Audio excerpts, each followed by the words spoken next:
Join us as we search Alaska and beyond for mysterious creatures, featuring Beans Baxter and Rob Roy Menzies. This is the Alaska Bigfoot Studies.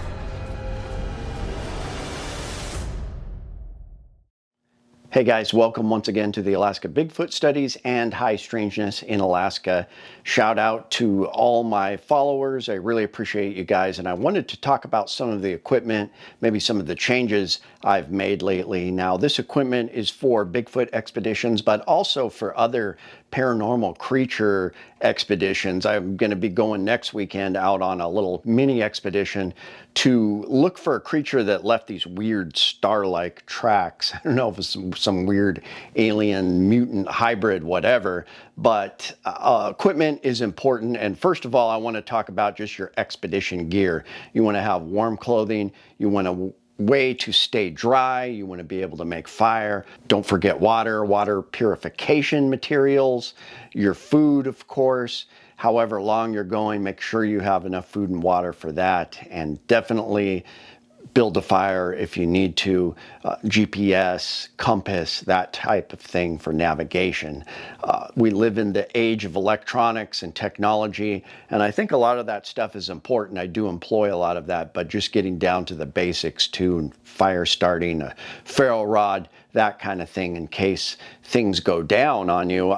So for some of my expeditions, I'll actually use an EMF meter just to see if there's been a change in the electromagnetic fields around. That's just kind of fun. I haven't found anything with that, but I do enjoy it. Flashlights and spot lamps are important. I like to carry a light that has a combo with the laser and also UV light and a flashlight that can get really bright. So it's kind of fun, especially those spot lamps. If you're way out in the field just camping and you turn on one of those big 11,000 lumen spot lamps, you just light up the whole forest or a canyon you're looking at. It can be a lot of fun. So definitely bring things like that. When it comes to weapons, I really like, a good pocket knife. I had Chris Reeve here. I love pocket knives, so I'll have a folder on me at all times, but also the fixed blades come in really handy, and the bigger the better, especially on Bigfoot investigations and trips. So I'll tend to bring a really large, oversized survival knife. This is Barrett knives and Northern knives. I'll have a video up on that soon, but something like that. I'm also big into the hatchets. I'm going to have a Winkler like Beans has. He's got a really cool Winkler, but I got this RMJ Tactical Tomahawk. This is their Eagle Talon, but especially on the camping trips, I've always got something like this, at least if not on me, it's in camp. So that's a lot of fun.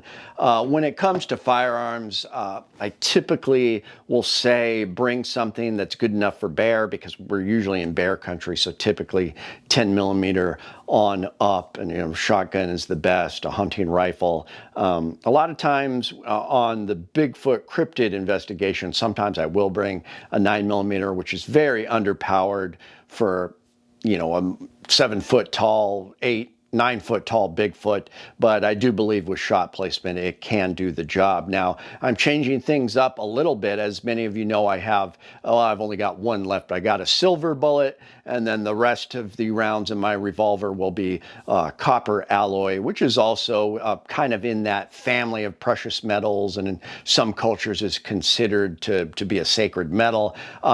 So I do believe, especially when we're doing these dogman searches, the silver bullet is great to have, on you. It can come in handy, but I'm going to go one step further, and Dakota is going to have a buddy of his who is a priest bless my bullets and some of my weapons. So especially the silver bullet, that'll be a double whammy 1-2 punch right there. You've got a silver bullet, and then it's blessed by a priest. So some of these creatures, I believe, are just innately evil, especially when you talk about shapeshifters in particular. I think coming with a rosary or just something of faith that has been blessed is going to help you out on investigations like that.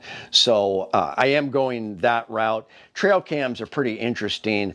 Alex Petikoff has a theory that the Bigfoot they sense the trail cams and avoid them. So if you can, camouflage your trail cam, cover it in leaves, things like that. Once in a while, we might get an interesting photo with the trail cam, but I do agree that Bigfoot seem to avoid them, so it's kind of interesting. I do like the infrared stuff and the night vision. I've got a new this is a body cam, kind of made for law enforcement or security, but it does have a night vision mode, so you can have it throw out its own IR light, and then it helps with the filming at night if there's not a lot of ambient starlight or moonlight out. But I do think that's a great tool, and probably my best tool that I use, or my favorite, is an actual PVS 14, military spec night vision monocle that I will connect to a helmet. And especially when you've got IR lasers and you've got them dialed in, and with the type of EOTech that is made for night vision, just all of that stuff gets dialed in, and you can just see everything and put a laser on anything. And if you have to, put rounds on anything that within a close distance that you can see. So I really like that. And if I'm in a scary environment, I tend to go with something like that. But I do feel that thermal is sort of taking over the industry when we talk about sort of the tactical and military stuff. The night vision does have a place, I believe, but the thermal can definitely do a lot of things that night vision can. Night vision can do some stuff that thermal can't do as well, too. So I think they're both good. But this is a AGM, I believe. It's a thermal monocle, and I can record thermal videos, and we've got some interesting stuff. So especially at night, it's pitch black, starting here in the fall, it gets pretty dark up here, and I will kind of deploy this on a tripod, and we'll just look around, see if we can get any heat signatures, especially if there's something in the trees, which we always feel like there's something in the trees. I like to use that. So, great tool, but let me know what you guys think I should be focusing on as far as equipment and weapons. I go back and forth with the whole Bigfoot weapon thing.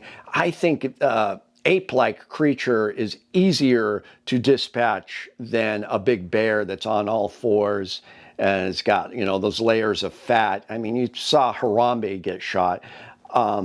I did hear that it was a larger caliber, but I do believe with right shot placement, Bigfoot can be taken down with 9mm. That wouldn't be my first choice. Of course, the silver bullet's in a .357 Magnum, and then I'm usually carrying 10mm and on up when we talk about big bore revolvers. So stay safe, especially up here in Alaska. In some areas, Bigfoot is not a nice creature. It's a nasty creature, has been known to hurt people, and in some stories and legends even kill people. We got Western Alaska hairy man ripping dogs in half. It's just not a nice creature. If you run into it, you want to be ready, and I like to stay prepared on these expeditions. So I'm going to have an expedition next week for you. Thanks for tuning in, and we'll see you next time.